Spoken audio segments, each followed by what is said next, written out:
विचारलं, इथे यायच्या आधी मला सांगण्यात आलं की महाराष्ट्राच्या तरुणांच्या संघटनेमध्ये ज्यांनी अनेक वर्ष काम केलं, युवक काँग्रेस अध्यक्ष, सचिव, अन्य पदाधिकारी अशा सगळ्यांचं आज या ठिकाणी संमेलन आहे. आम्ही सगळे भेटणार आहोत आणि एकमेकाच्या संबंधीच्या आठवणी या सांगणार आहोत. आणि तुम्ही या, पण इथं आल्याच्या नंतर माझाच सत्कार करतात आणि तुमच्या आठवणी तुम्ही विसरून गेलेला. ठीक आहे, तुम्ही सगळेजण आपल्या आयुष्याचा उमेदीचा काळ युवक काँग्रेसच्या संघटनेसाठी तुम्ही दिला. अनेक वर्ष काम केलं. आज कुणी कोणत्या पक्षात असेल नसेल, पण लोकांच्याच आहेत, सामान्य लोकांच्याच. लोकांची बांधिलकी ही जाणीवपूर्वक तुम्ही लक्षात ठेवलेली आहे. हे सगळं ऐकल्यानंतर मलाही माझे काही दिवस आठवले. 1958 साली वयाच्या 18व्या वर्षी मी बारामतीतनं पुण्यामध्ये शिकायला आलो. बारामतीला कॉलेज नव्हतं. आणि आल्याच्या नंतर युवक चळवळीमध्ये सहभागी झालो. 4 वर्षांनी मी पुणे शहर युवक काँग्रेसचा प्रमुख झालो. त्याच्यानंतर 5 वर्षांनी महाराष्ट्राचा प्रमुख झालो आणि देशाच्या युवक संघटनेत सहभागी झालो. त्यावेळची स्थिती वेगळी होती. जी राष्ट्रीय युवकांची संघटना जी होती, त्याचा प्रमुख इंदिरा गांधी होत्या आणि आम्ही सगळे सभासद.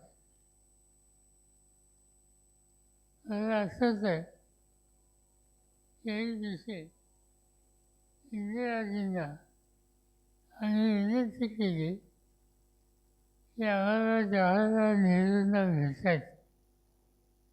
पंडितजी होते तेव्हा. इंदिराजींनी एक मीटिंग ठेवली युवकांच्या अध्यक्षांची आणि त्या मीटिंगला जवाहरलाल नेहरू येतील असं आम्हाला सांगितलं. आम्हाला धक्का बसला आणि सगळेजण विचार करायला लागलो की आपल्या आयुष्यात ही फार मोठी संधी आहे. आपण काही प्रश्न पंडितजींच्या समोर मांडू. शेतकऱ्यांचे असतील, तरुणांचे असतील. 3 वर्षी हे दिल्लीचं नेहरूंचं निवासस्थान होतं. तिथेही बैठक होती. आम्ही सगळे बैठकीला गेलो. सगळ्यांनी ठरवलं होतं मी काय बोलवायचं, दुसरं कोणी काय बोलवायचं आणि त्याप्रमाणे तयारी झाली गेलं. पंडितजी आले आणि काय बोलायचं हे विसरून गेले. पण त्यांची फसायची एवढी उशिरची की आमच्या थोडंसं वाक्य फसत. अशा अनेक गोष्टी पाहायला मिळतात. पण आनंदाची गोष्ट होती की त्या काळात इंदिरा गांधी या योग सरकारच्या प्रमुख होत्या आणि त्यांच्यापासून आम्हाला खूप शिकायला मिळालं. इंदिराजी या देशाचं नेतृत्व करायला नंतर निघाल्या आणि त्यांची एक आयुष्याची अत्यंत महत्त्वाची गोष्ट मला ऐकायला मिळाली. इंदिरा गांधी प्राईम मिनिस्टर झाल्या आणि त्यांची व्हिजिट रशियाला होती. रशियाला इंदिरा कुमार गुजराल हे अँबॅसेडर होते. इंदिराजी गेल्या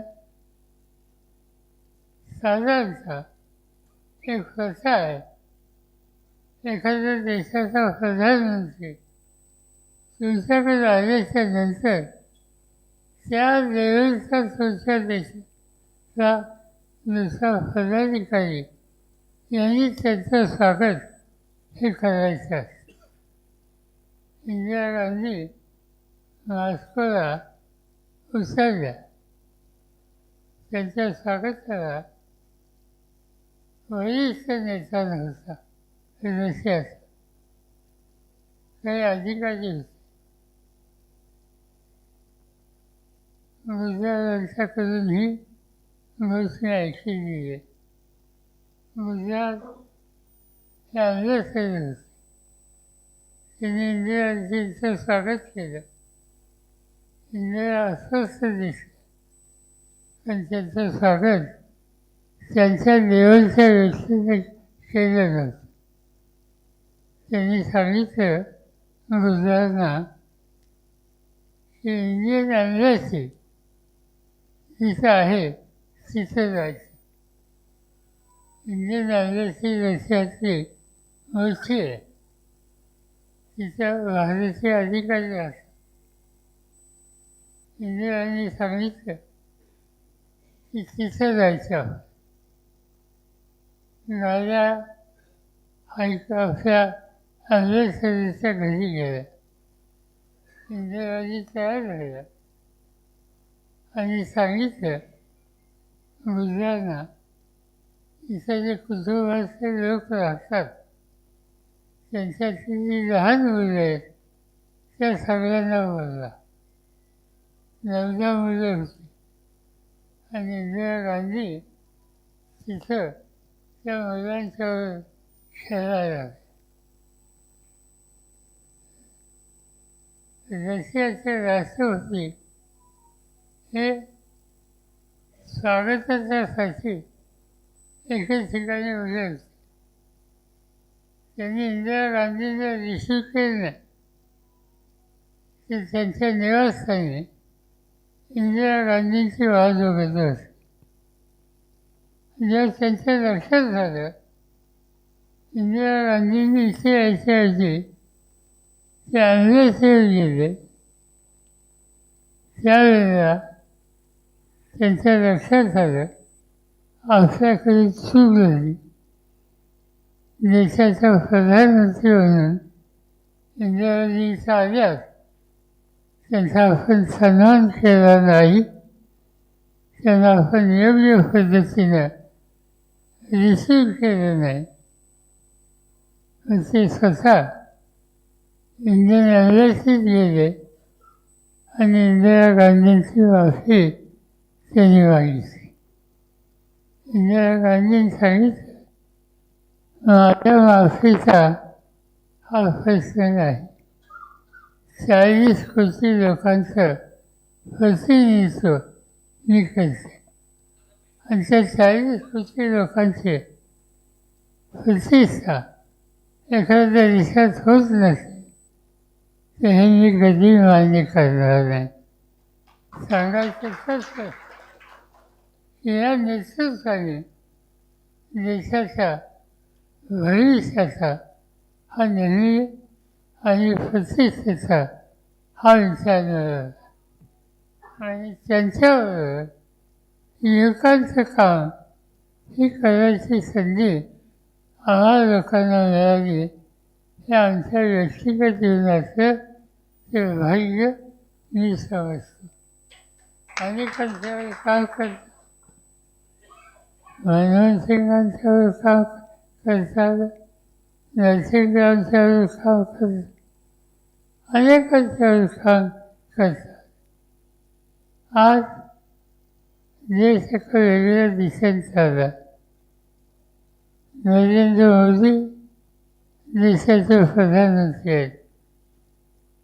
काही राजकीय विचाराच्या संबंधी आमची त्यांची भूमिका ही वेगळी असू शकते, पण आज भारताच्या बाहेर देशाची प्रतिष्ठा जपण्याचं काम मोदी करतात ही गोष्ट आपल्याला दिसून चालणार नाही.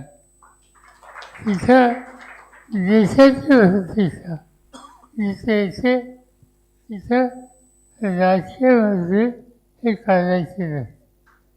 आणि म्हणून मला ज्यावेळी सांगितलं गेलं की तुम्ही सर्व एकत्र येणार आहात, अनेक पक्षाचा, पण तुमच्या आयुष्याचा उमेदीचा काळ तुम्ही एका विचारानं काम करण्यात घालवला. आणि असं असताना आज तुम्ही वेगवेगळ्या पक्षात असला तरी आपल्या जुन्या आठवणी लक्षात ठेवून आपण पक्षामध्ये विसरून या ठिकाणी एकत्र येतात हे मला समजलं. याचा मला मनापासून आनंद झाला आणि त्यासाठीच विचारलं. आपण काम करत राहू, संधी मिळेल त्याची उपयुक्तता समाजाला कशी देता येईल तो अखंड प्रयत्न करू. आणि त्यासाठी हा जो तुमचा प्रयत्न आहे हा इतर सांगू नका. जुन्या सरकारांना बरोबर घ्या. सामायिकपणानं राष्ट्रहिताचं कुठलं काम करायची संधी मिळत असेल तर एका विचारानं त्याच्यात सहभागी व्हा आणि या देशाची प्रतिष्ठा ही वाढवण्याचं काम आपण सगळे मिळून करू. त्या कामाला माझ्या तुम्हा सगळ्यांना शुभेच्छा देतो. माझे 2 शब्द संपत. मी या ठिकाणी ज्यांनी या ठिकाणी हा कार्यक्रम आयोजित ठेवला हे गुस्से आणि त्यांच्या सहकार्यांना मी धन्यवाद देतो आणि आपली रजा घेतो.